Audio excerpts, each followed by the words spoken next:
Welcome in. This is Behind the Plate with Maren and Nate, and alongside Hale Varsity softball writer Maren Angus Combs. I am the voice of Nebraska softball, Nate Rohr.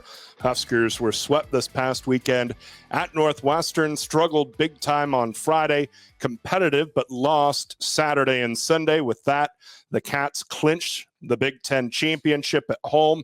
First time since the mid-'80s, Northwestern has won at least back-to-back conference championships. And later on here on the podcast, we'll talk with a happy alum and also the Big Ten Network's softball analyst, former Wildcat Sammy Nettling, and she was on site for the series and for the game on Sunday, so we can get her perspective on what Northwestern has going on. We'll also discuss a little bit about the larger picture for the Big Ten Conference and the NCAA field and all those sorts of things. And as always, we will have our Big Ten power rankings. But Maren, let's dive into it. The weekend for Nebraska, an opportunity for the Huskers. We said the odds were pretty slim that they would come out of there winning the series. I was disappointed they were not able to capture one of the three games, but at the same time, I feel like Northwestern is just that team that you don't have until you've gotten all 21 outs against them. And the Huskers saw that in pretty stark relief Saturday and Sunday. Yeah, and I would say I was impressed with Maya Felder and Billy Andrews over the weekend with their hitting, the way they were able to come back after that. Oh, my God, the killing on Friday. I mean, I heard a interview with Kate Drohan over the weekend, and she said something about how championship teams, it's about how you rebound after getting after being handed a loss like that. And she was talking about that after their Michigan series. And so I was hoping to see Nebraska bounce back. And I felt like for the most part, they did until the very end when it slipped away. Right. So my main concern this weekend was defense and pitching. Yeah. And I think that was proven. Yeah. Look, Northwestern's lineup is stacked. Yeah. 1 through 9, you're dealing with a high-level hitter. I don't know that their peak is as high as it was last year. There's not a Rachel Lewis on this roster. Right. But at the same time, 1 through 9, you're dealing with a good hitter. Even Maeve Nelson, whose numbers were not great coming into the weekend, was able to come up with some big hits for Northwestern. So the fact that just 1 through 9, they keep coming at you, I'll give the Northwestern fans some credit. I mean, obviously, I have my misgivings with their facility, and we can perhaps get into that a little later. But at the same time, it's a tight place, and the fans that were there, and Lord, were they loud. I'll be straight up. I think they got into the home plate umpire's ear on Saturday because it felt like Courtney Wallace was squeezed in that 7th inning. And look, this is a Northwestern lineup that doesn't need any help. And so when you go into that 7th inning, and Northwestern was trailing in the 7th 6-2, and you go into that 7th inning and you feel like there's not really a marginal place where you can get a strike and you just have to serve it up to this great lineup, that hurts. That's really, really tough. And that was the situation Wallace found herself in on Saturday. Yeah, and I noticed, too, that Wallace was throwing some pitches that looked right down the middle on TV, and they're being called a ball. Yeah. Frustrating as a pitcher just to have that call not go your way, and you're thinking, oh, my gosh, what do I have to do? What do I have to do to get a called strike? Because as a pitcher, you don't want the ball over the white part of the plate. And especially against a lineup like Northwestern, when you have a lead, no lead is safe in softball. We know that, unless it's obviously by 20. But when you're up by 4 against a team like Northwestern, that's not a safe lead. No. And when you're getting squeezed, you're not getting the calls that you were getting earlier in the game. That can mess with your head a little bit. And so Hannah Katie led off that 7th inning with a double. Second pitch double. And so you have a hard hit ringing in your head. You've got the knowledge of that lineup in your head. And then you've got an umpire who closed up the strike zone. all of that's a mental thing in your head where you feel like, I don't know how I can get through this. And so she walks Cochran on 4 pitches. She gives up another single, a 5-pitch walk after that to Nelson. And then the RBI double that really got Northwestern going, Saborski with a big pinch hit RBI double. But I just think the Cats' depth was on display and balance. And so they're going to be a team that's going to be really tough to bump in postseason, because that lineup isn't going in a slump, not 1 through 9. Individuals will, but 1 through 9, there are going to be a few people hitting. Pitching wise, I mean, Danielle Williams, it was really kind of shades of last year for her, because she picked up all 3 wins, and she got okay starts behind her on Saturday and Sunday, but she carried the load. And this is where the balance of their pitching staff in the early part of the year is paying off for them now, because you can go to Williams 3 games, at least parts of 3 games. You're not going to start her all 3, but parts of 3 games. And especially with a lineup that's clicking like theirs is, you feel like you have the margin for error to where, you know, all you need is good out of Danielle Williams. You don't need 13 strikeouts, 2 hits, and 1 run over 7 innings. Yeah. And it's funny how we've been talking about Danielle Williams kind of all year, and how we haven't seen the Danielle Williams from last year. But then you look at her stats, she's only got 1 loss on the season.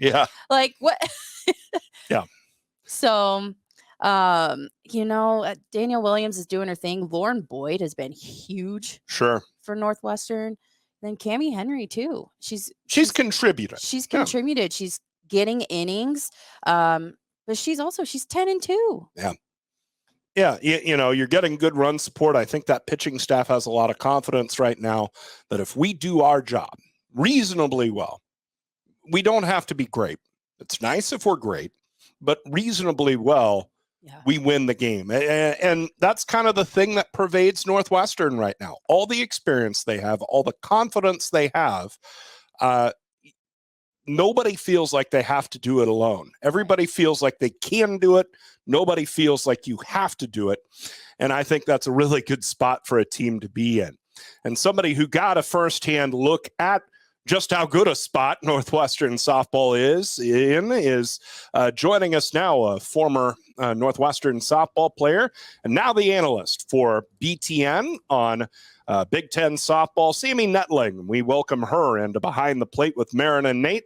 Sammy, welcome in. And just overall, what were your impressions of the Wildcats this past weekend? Yeah, thank you both for having me. Excited to be here. Yeah, I've had the opportunity to watch them play in person a couple times now this year, and I think they're just a team that's really, really resilient. I think that's the best word to describe their type of play right now. That they have so much poise, you know, no matter the game situation that they find themselves in. And I think obviously their experience is a huge part of it. It's something that they really get to lean on that not a lot of teams can say. They have, you know, 8 offensive returning starters, which is pretty incredible. And yeah, you can just see it no matter, you know, when they're down by 5 or when they're up by 3, or if it's a extra inning game. They just have really been through every type of those situations that nothing really surprises them. They just seem very, very confident in their ability, kind of no matter the game situation right now. It's a dangerous place to be in if you're an opponent right now. No kidding. Nate talked about earlier just what the atmosphere is like at Northwestern, and especially what it was like over the weekend.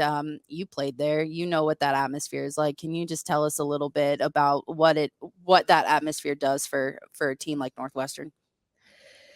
Yeah, I think this squad in particular has just done an incredible job of really making what they call the J a difficult place to play in, just because of the energy that they bring just on the field. You know, you're not going to get crazy big crowds there. We're hoping for some changes in that area here soon, but they just bring the energy themselves. Whether it's the pace of play that they play at, obviously when you've got some arms in the circle that are pretty difficult to figure out, it definitely helps. But they just take a lot of pride in it. It has become, again, I mean, I think the streak is 21 straight right now at home, dating back to last year, and they only dropped a single game last year, and it was to a Michigan Wolverine team towards the beginning of Big Ten. So they just take a lot of pride in it, and you can tell. And I think when you think about what this team in particular is striving to do to have similar success as last year, but do it even further, right? Host a regional and potentially a super regional round. They want the J to become a place where it's just a place for college softball fans, a place where you're going to see the best of the best compete, and a place that they want to defend. In and out. So it's good. It's exciting to see what they've built there. Chatting with Sammy Nettling here on Behind the Plate. You mentioned the Cats' ambition to host not just regionals, as they did last year, but also super regionals, which they didn't host last year. They had to go to Arizona State for supers. They ended up winning. Northwestern sitting 6th in the latest RPI rankings. Yet, as you look at, for example, the NFCA coaches poll, Northwestern ranked 22nd as of last week. And in the new polls, they jumped up 3 spots, but only 19th. And they're kind of in that similar neighborhood, depending on which poll you consult. Why do you think there's such a gap in how the NCAA RPI perceives Northwestern as opposed to how these human voted polls perceive Northwestern? I think it has to do with their performance in non-conference, honestly. Obviously, they played a ridiculously strong strength of schedule, one that I believe Coach Drohan is deeming her toughest ever, which is pretty high praise, and rightfully so. You look at just the top 25 finalists just came out for USA softball, and I'm pretty sure 3 of the pitchers that Northwestern has already faced are on that list, right? Valerie Cagle from Clemson, Megan Faramo from UCLA, and Ashley Rogers from Tennessee. Like, they went out and they challenged this team. And I think especially coming into a season where, you know, they were very strategic with Danielle Williams innings. I think people were, and still are, just curious to see what this team can do, knowing kind of how they started out of the gate. And I think you've just seen their growth. And I personally think if they outright win the Big Ten title, if they win the Big Ten tournament, I think they have done everything in their power to dismiss those doubts from voters, specifically in the coaches poll. I mean, you now look at what they've put and the body of work that they put together this year, and they've only had 1 serious bad loss, in my opinion. Well, 2 now with Michigan, but the Clemson one, right? The blowout. And you look, they came back the very next game and they played that team very tough. They took the number 1 and number 2 teams in the country right now, UCLA and Oklahoma, in a 2-1 ball game in both of those. And Danielle Williams did not pitch an inning in either of those. So I think, you know, looking at where they started the season, it's very obvious to me the growth that they have. And I do think they are doing everything in their power to try to take the decision away from the selection committee to put them in the top 8 without any doubts. But you know, Coach Drohan always preaches she doesn't care about the rankings. The only one that she's focused on is RPI. And obviously, when it comes to the final 16 seedings, it's not just RPI that's in that calculation, but it certainly holds a lot of weight and is arguably the best indicator that we have, kind of as just spectators, to have an idea of where that committee's head is at in terms of where seeding is eventually going to play out. We talked about the RPI being where it's at. If you look at, you know, the strength of schedule, you mentioned it's Coach Drohan's calling it her toughest schedule yet. It's ranked as high as 11, I'm saying. So, I mean, body of work. If the strength of schedule is 11, the RPI is, what do you say? 6. I think that has to take the human part of it out, because the stats are there, the scores are there, the play is there, right? So why? Well, we're now leaving it in the hands of humans to decide to go against the numbers. I don't know. That's tough. I mean, you were there, like, waiting, you know, when it comes down to waiting to find out what's going to happen. What's that anticipation like? I have learned all too well that you do not want your fate to be in the hands of the selection committee, right? You either want to be very solid that you're in and it's just a matter of where you're going, right? Or you want to be solid the way that I think this Northwestern team is and who's coming to play us, right? Who are we hosting, no matter where we may fall, right? That is first and foremost the first goal is getting a seed in any capacity. Top 8 obviously is incredible just because of the advantage that it gives you in the second round if you get there. But yeah, I think, you look at what this team has done specifically in conference play. I think, the RPI, we've got a lot of teams in conference that are hanging around the top 40, and they have handled every single one of those teams so far, right? They swept Minnesota, which I think is going to end up being huge for them. They swept the Huskers, which again is going to end up being huge for them. They played tough, took the series from Michigan on the road. I think the one thing that will really put them over the edge, I think if they can match up with Indiana in the tournament and get a win, I think they've done everything in their power again to say we're the best in this league, we're the best in the conference, and we deserve to be at least in the conversation for hosting both rounds.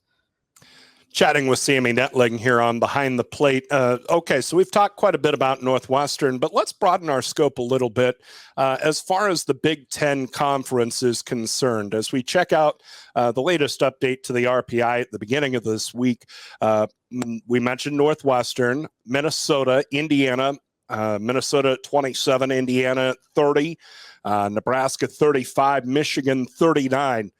I think those 5 teams are pretty solidly in. After that, Penn State at 40, Ohio State at 45, Maryland 52. How many, if any, of those 3 teams strike you as NCAA regional teams? How many do you think will get a regional bid? I think it could go a lot of different ways, and I unfortunately don't think it's within the hands of those Big Ten teams either how things are going to fall, right? Even if let's stick with the Buckeyes as an example, right? Arguably the true first bubble team. Some people may put Michigan in that conversation as well, but I may be biased. I think the selection committee still views Michigan as a really solid program, and I think their body of work deserves to be in the field of 64. So I'm going to stick with the Buckeyes for now. I think this is a must-win series for them against the Huskers, kind of in both regards, on both sides, for Nebraska to really, get things going in the right direction again. But specifically for this Buckeyes team, I think if they don't win the series, I think they're out of contention. I think Penn State, I can't remember who Penn State plays. I want to say they play Purdue. Yes, at Purdue. So that unfortunately hurts Penn State, right? Even if you go in and sweep Purdue because of how low they are, similar to the Hoosiers right now, even if they sweep Michigan State, like just playing a team with that low of RPI, unfortunately is gonna take a hit to yours. So I think for the Buckeyes probably have the greatest opportunity to really do some damage just because of who they're going against, right? Nebraska being a high RPI team. If they can take a win, if they can take the series, I think they definitely are going to feel a lot better going into the Big Ten tournament. I still think they have to show out well, right? I don't think they can win. I don't think they can lose their first game. But then you really have to even widen the scope that we're looking at to look at some of these mid-major conferences that are going to get at-large bids, right? Central Arkansas is going to get an at-large bid.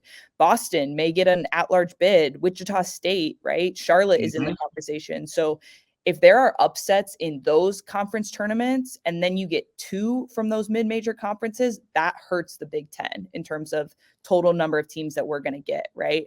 Same with even in the Pac-12, right? If you get a Pac-12 team or an SEC team that all of a sudden gets hot in the tournament and takes the AQ from winning the tournament championship, that hurts the Big Ten. So there's unfortunately for these teams that it's not, fate is not all in their hands. There is a lot of different variables this year because of just the parity in the sport across the board, across the conferences, inside the Power 5 and outside the Power 5. So I think we have 5 in. I would love to get 6, but I think we're going to have a little bit better idea just how things shake out after this weekend. It's interesting that we're sitting at 5, and then we've got one more year of this conference looking like this, and then it shakes up, right? Because when you add UCLA to the mix with a consistent 1 or 2 RPI, a lot of these teams are going to benefit from that, even if they get swept. Mm-hmm. So, what does that look like to you? And just what are your thoughts on that, and how the Big Ten just now compared to what it could look like? For sure. I think exactly what you said. It's going to be huge for the RPI for the rest of the conference, right? And we're already seeing the conference move that way in terms of having matchups, right? With the way that they've switched up the schedule this year to try to match up teams with the highest RPI from the previous year, to make sure the best of the best are always competing against one another, to make sure that we're giving those teams the best opportunity to be in the conversation for NCAA at-large bids. But specifically when you look at bringing UCLA into the mix, I think it's going to be, outside of obviously like the travel and everything like that, right? But if you're looking at just the way that it's going to increase the competitiveness and the visibility of this conference, it is 10 over, right? Like, I won't shy away from saying I think the Big Ten has been disrespected in the sport of softball for many years in terms of the type of talent that we get in here, the lack of visibility that we have on the national stage. Bringing in a UCLA automatically works toward, closing that gap. I think a credit to the coaches going out and playing at the best of the best, the high visibility non-conference tournaments across the board, right? It used to be a handful of them, right? You'd see a Michigan at those tournaments, Cathedral City, and now Clearwater, et cetera. You'd see a Northwestern, but now you are seeing it truly almost 1 through 14. And I think that's huge. What you do in non-conference in terms of how you play against those teams, right? Because the way that you play against common opponents is a factor in NCAA selection committee. It's everything in terms of getting outside of the Big Ten bubble, if you will, getting them to understand the type of athletes that we have in here and the type of play that we have. I mean, I think a perfect example, we're seeing it in the transfer portal, right? Almost every single Big Ten student athlete that transferred out is now a household name at their, other Power 5 program. Alex Storako, you have Rachel Becker, who almost led the country in batting average last year, but no one had heard her name until now. Now she's killing it for Oklahoma State. Allie Curlin for Penn State transfers and is doing great for Georgia. I think more and more people are starting to jump on the Big Ten bandwagon in terms of, again, the type of talent we have in this conference, the style of play that we have, the coaches that we're able to bring in. But I do think UCLA is gonna level it up. And every single time, it's for so long it felt like it was just Michigan, right? Mm-hmm. We can beat Michigan, then we're like sitting real pretty in conference, right? For so long it was that. Now you add in a UCLA. Now you have a Northwestern, back in the prominence that they are at the top of the standings. You have a Minnesota that looks to have turned things around again after a couple down years. A Nebraska, right? I equate it to the same way the conversation is on the football side of things, right? The Big Ten Conference needs Ohio State, Michigan, I think they need Nebraska, and they need Penn State to pretty much always be good at football, right? It just elevates things the way that the nation views our conference. And that's how it is on softball. We need Michigan to be good. We need Nebraska to be good. We need Minnesota to be good. We need Northwestern. And now we're going to have UCLA. So and you're seeing it just in terms of the parity in the conference, a Rutgers, an Iowa.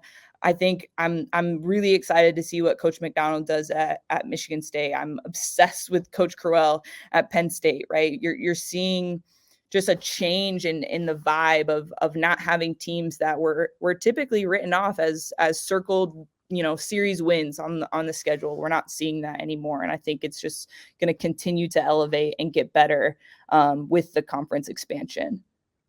Chatting with Sammy Nettling here on Behind the Plate with Maren and Nate. Of course, we are down to the final weekend of regular season play, and then the top 12 in this conference will convene in Urbana, Illinois for the Big Ten tournament. We've discussed, 5 Big Ten teams pretty much in to the NCAA tournament. Outside of those 5, give me a dark horse or 2 that could play their way into the NCAAs, either with a deep run or a team that you might say they're not in the NCAAs right now, but they could win the Big Ten tournament and thus play their way into regionals. That's hard because I have a lot of them. I got a lot of love for we're just seeing crazy competition in the middle of the conference right now, right? I mean, you look at Maryland and what they did in non-conference. Them alone, I think if they had had a better showing in conference, they were easily in the conversation for an at-large bid just because of the ranked wins that they had in non-conference. I think they've got a stellar pitching staff. I think they have an explosive offense that tends to just be a little spotty week to week, but I do think they've got 2 pitchers, and that's a huge plus when you go into the tournament. Similar with Wisconsin. I think Wisconsin, arguably for me, is the team whose win-loss record in conference is the most disproportionate to the talent they have on that team. You look at how they've competed in some of these series. I mean, before the Michigan series, they competed the best against Northwestern. In my opinion, arguably should have taken 2 of those 3 games that weekend. They've got a deep bullpen, and Matty Schwartz is a freaking stud. And then Penn State, I just have I got a real soft spot for Penn State. I honestly expected them to do a little bit better in conference this year because I think they've got a great coach. I think they, fundamentally are very sound, and they've got a stellar arm in the circle and Bailey Partial. So I think, if Partial, kind of like we saw in last year's tournament, if she can put a couple games together for the Nittany Lions, I think she's more dangerous than people may think. And then another dark horse that I think is arguably the biggest dark horse of the year in general is just Iowa, right? You're seeing for the first time. Let's go. Yeah. She's been on the Hawks bandwagon all year. I've been pushing Penn State all year. So you're singing music to our ears right now, Sammy. Yeah, I got a real soft spot in my heart right now for Iowa, similar to how I felt about the 2022 Penn State team. But again, you look at what they've done from 2022 to 2023, right? Only won 3 conference games, didn't make the tournament last year, and now this is so cliche to say, but truly so competitive in all 3 facets of the game. Their confidence that they are playing with. And again, a perfect example, Nia Carter, best kept secret in the Big Ten, right? She is my Rachel Becker from last year. If she's not an All-American, I am going to be upset because she is putting up All-American type of numbers. And Brie Vasquez, I mean, she's a tough pitcher. I love what Coach Gillespie and Coach Gardner, specifically for the pitching staff, are doing there. I think they're a team that may very well get overlooked, and that could come back to hurt some teams in the tournament. I love Iowa. Yeah. I love Iowa. Sammy, I watched Iowa at Mary Nutter this year, and instead of parking myself at the main fields in Cathedral City, I was on the back field watching Iowa. It's contagious. I just talked to Jalen Adams' mom the other day, and she's like, Jalen's already thinking about what new pitches she can add to her arsenal next year. I'm like, okay, let's go. I mean, like you said, Nia Carter. Yeah. They have some pieces, no doubt. Man. That's an Iowa program that's growing. What more do they need to do to be that sort of program that we're talking about for regionals instead of, well, maybe they're a dark horse? Yeah, I think it comes with just the more that you can get student athletes to buy in to the concept that they deserve to compete against the best of the best, right? And when you have a team, similar to a Northwestern and before this 5th year class, similar to a Husker team, right, that has gone on a streak of not being successful, it's very easy to fall back into that mentality when things, don't go your way early in the season, right? It's very easy to just get back into here we go again, right? We're going to be a team that always loses these close games versus being the ones that choose to change the culture to be like, no, this is not what we're going to accept. We are not going to accept anything until we are, a top 4 team. And, Coach Gillespie, I think she reminds me a lot of like Coach Stanton and some of these other coaches that are like newer, if you will, but they, for the first time, we're finally seeing their recruits get into their programs, right? That's another thing that I don't think people realize is, even though they've been there for 4 years, a lot of time when those coaches came in, it was right before the change in recruiting, when it went from being able to talk to student athletes whenever to saying, we're not allowed to talk to you until your junior year. And so for a lot of student athletes and recruits during that time, they committed super quickly, right? As 7th graders and 8th graders to be like, oh, we got to get in before the deadline changes. And so for these coaching staffs, they came in and now they're like, we have all these recruits that weren't necessarily ones that we had recruited per se. And so I think when you get student athletes to buy into a program and to buy into the belief that they deserve to compete on a field with anyone else, that is a difficult thing to waver against, and it's a difficult thing to compete against. I think the Hoosier team right now is the perfect example of that. They do not have a stellar pitcher, right? They're not going to strike out 12 players in a game, but they believe that they can compete with anyone in the country, and you're just seeing the success pour out of them right now. We'll get you out on this, Sammy. You were high school teammates with my broadcast partner, Maddie Fowler-Burkhardt. Of course, her big sister, Kinsey, is on the Pac-12 network as an analyst. I need some ammo. Maddie's in the booth with me all week. Can you give me some ammo on Maddie Fowler-Burkhardt that I can perhaps deploy this weekend during the Ohio State series? Any good stories? Any faux pas? What do you got for me, Sammy? Yeah, I have so much love for the Fowler family. But Maddie, fun fact to know about Maddie. So she was a senior my freshman year of high school. And Maddie was actually one of our starting pitchers, and she pitched us to a state championship. Got one of the best drop balls you'll ever see in the state of Arizona in high school softball. But I think one of my favorite stories about Maddie, actually, I came in, I was just talking about this with Andrea Filler, the D-Ops now for Northwestern, who was a teammate of mine when I played. But we were playing at Nebraska. It was my freshman year. One of my classmates, Sabrina Rabin, was like all world. I mean, she was Big Ten freshman of the year. She's one of the fastest human beings I've ever seen in my entire life. And at that point, we were freshmen, like people hadn't really seen Sabrina yet or like what she could do per se. And Sabrina went 4 for 4 at Nebraska and stole second 4 times. Ugh. And I remember Maddie was playing first, and after Sabrina's third hit, so she'd already, stolen second twice. Maddie just turns to the infield and she's like, she's going to steal. Like, we can try to throw her out, but she's going to steal. And I don't know. I think Maddie and, the whole Fowler family, they're so competitive, but they just have such a love for the game. And Maddie in particular, she brought a lightness to it, and you could just tell it exudes from her when she's talking about it, when she was playing, etc. And yeah, I have so much love for that family. Maddie also, if you didn't know, world-class movie quoter. I mean, she can quote movies with the best of them.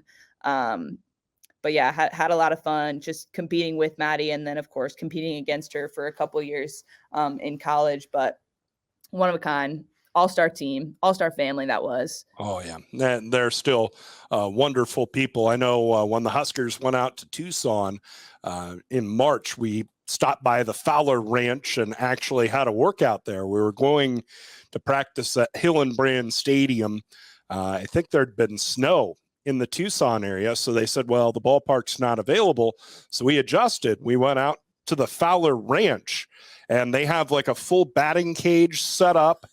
The pitchers just kind of jogged around the property just for a physical workout, but they have an extraordinary love of softball. They're wonderful people. It's been a privilege to get to know them. and certainly to work with Maddie. So, and maybe there's something in the water at Canyon del Oro. I mean, it's the Syracuse of the desert, apparently, with all the broadcasters coming out of there. Oh yeah, and that Husker program. I mean, Coach Revelle has a pipeline for that Desert Thunder travel ball team. So I love it. I love to see Arizona West Coast girls competing in the Big Ten. It's great. And perhaps we'll see more in the coming years. Sammy, we appreciate your time. Thanks for joining us. Going to be a fun final weekend of Big Ten softball and a fun month of May in college softball. Mayhem is upon us, and thanks for giving us a little insight about it. Of course. Appreciate you having me on. Thanks so much. Sammy Nettling of the Big Ten Network, a great voice of our game, and somebody who certainly kind of thinks like we do as far as, the Big Ten Conference needs to stick up for itself a little more in softball. And I think it's happening at a program level, whether it's facility investment, whether it's investment in travel, whether it's scheduling, non-conference scheduling. But it needs to be a conference thing. And we kind of, nudged at this a little bit with the hiring of Tony Petitti, who has a background in Major League Baseball and the MLB network. But you hope that this conference does a better job of supporting baseball and softball. This league needs it. And historically it hasn't done it. Yeah. And I think looking at your scorebook, yeah, I can think of one investment I would love Northwestern to make. For those of you who watch our podcast instead of listen to it, this is my scorebook from the games this weekend. And my scorebook, and you can see this on social media, at Roar of the Crowd is my Twitter handle.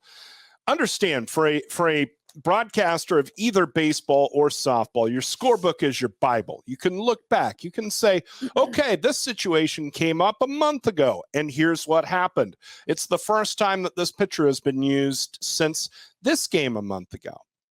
And because Northwestern, with its $60-some thousand a year tuition, with the very large bags of cash that Big Ten athletic departments are getting thanks to the new TV deals, and even the TV deals in the past, somehow doesn't have money for even a canopy for the radio broadcasters. They have a very small press box at Sharon J. Drysdale Field.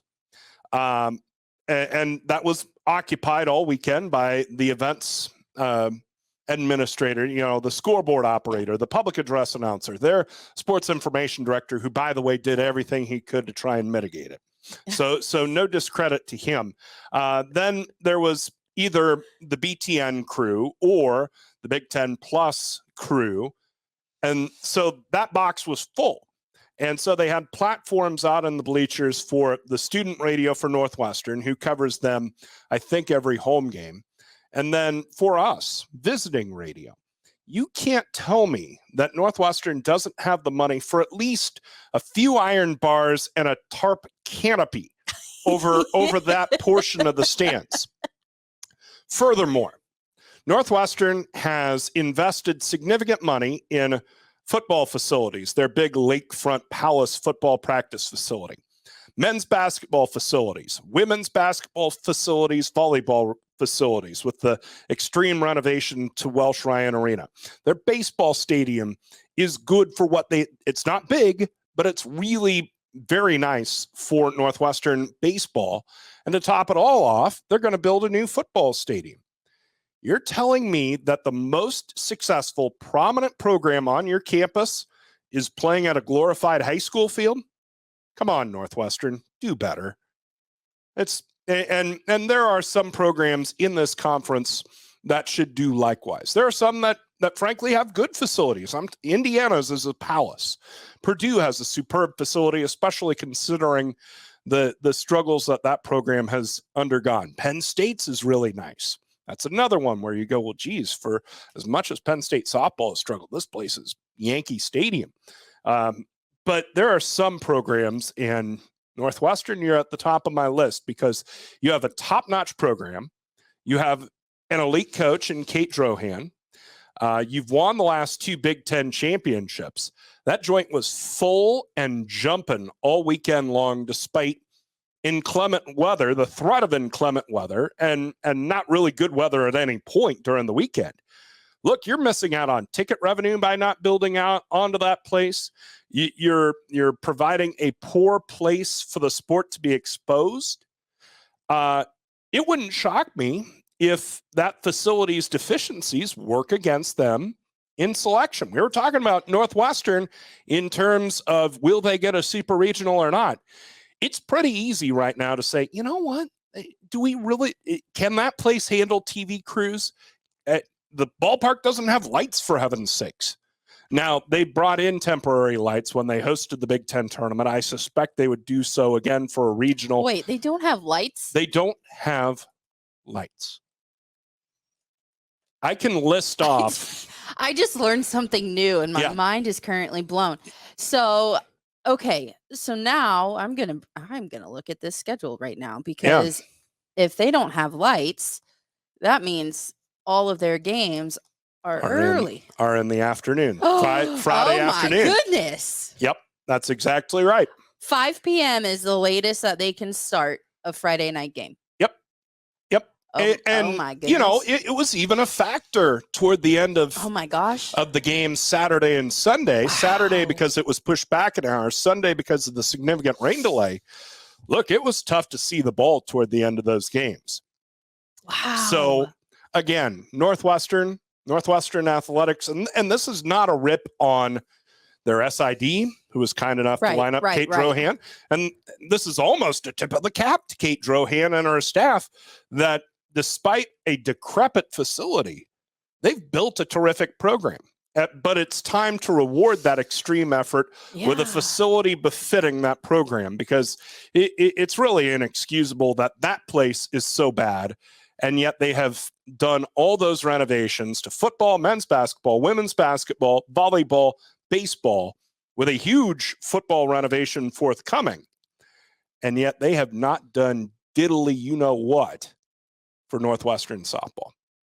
That's really an embarrassment, and speaks to the larger culture of how the conference sees softball as opposed to individual programs and individual administrators. Yeah, and it's interesting that this is where the conversation has gone, because with UCLA coming, UCLA has a similar facility, which is mind-boggling too, because they have lights though.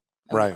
Yeah. They have lights. I think they can fit a little bit, maybe a little bit more of a fan base. I think so, yeah. However, the location of Easton Stadium is nestled nestled in a corner of campus, with the outfield almost backing up onto into Bel Air, basically. Sure. So it's falling apart. It's small. Yeah. The press box is pea-sized. And that's a similar program, right? I mean, when you think about the history of some of these programs and the talent they bring in and the notoriety they bring to the sport, to have them playing in a facility that doesn't have the space for TV. Yeah. I mean, I will be honest, like, I've had these conversations about, where things are hosted.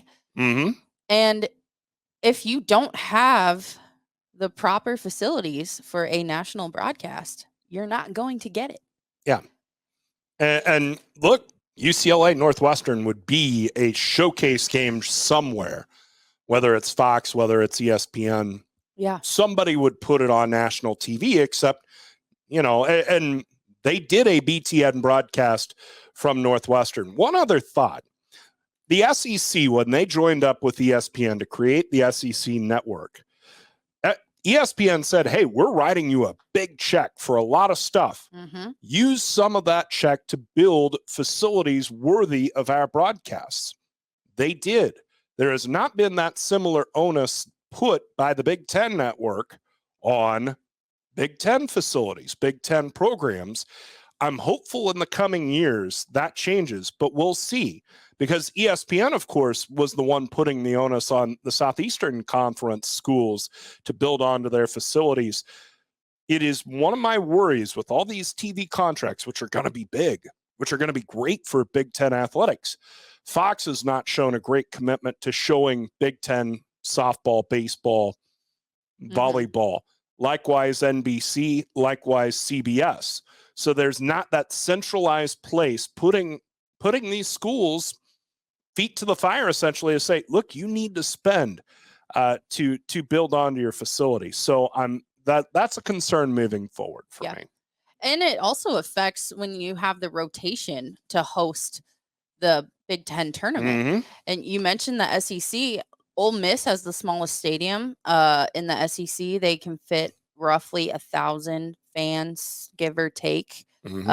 They are not in the rotation to host because of that. Sure.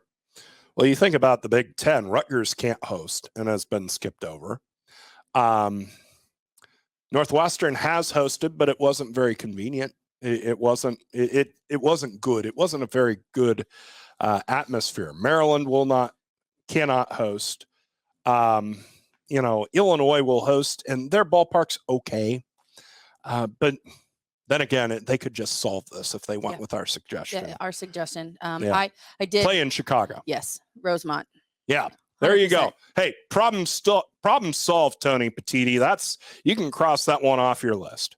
All right. Speaking of crossing people off lists, it's time to flip on the power. The Big Ten power rankings, and let's go with your top 3, Maren. Top 3: Northwestern, Minnesota, Nebraska. Well, you know what? So I agree 1 and 3. Northwestern number 1. Northwestern number 1. I agree Nebraska number 3. They're sitting 4th in the conference standings. I don't think that's quite right. It's tough for me to put Indiana ahead of Nebraska. And I'm still not entirely sure that Indiana is better than Nebraska. But that's a hell of a series win to go up to Ann Arbor and sweep. I mean, that's big time stuff that Indiana did this past weekend. And it was a Michigan team that you kind of felt was getting their legs under them, was playing better lately. Northwestern won the series against them, but Michigan annihilated them on Saturday and I think played pretty well in that series. So you felt like, that the days that I think Michigan softball has been in really this whole year, trying to figure out life without Carol Hutchins. You felt like they were starting to shake that off. And then Indiana comes in there and throttles them and sweeps them in their home ballpark. That's why I've got Indiana 2, Nebraska 3, flip a coin. I'll give IU the slight edge for now. Okay. So for me, if I'm basing this off of, the movement of last week, right? I had Indiana at 4 last week and I had Michigan at 3. So I didn't necessarily reward Indiana, but I didn't punish them. But because Minnesota is just hot right now. Yes, they are. And there's got to be some type of reward for a team that enters the top 25. And with Minnesota entering the top 25 this week, I just felt like I had to give them that extra nod and jump them to number 2. Okay. That's fair. And we're not going to have to wait long to get the Gophers in my rankings either.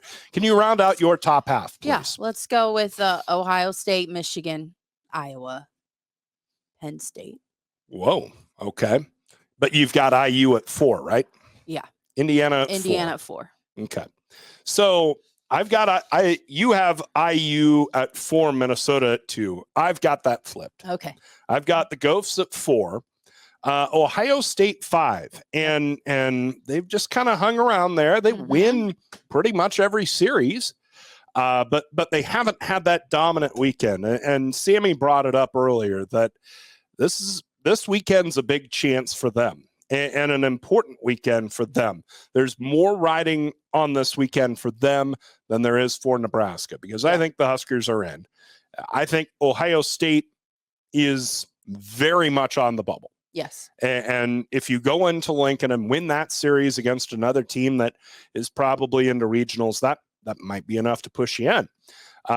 But I just don't know what you're getting pitching wise from Ohio State. You know, this time of year, it's pitching and defense, even at the end of the regular season, but especially once you go to the next stage, pitching and defense.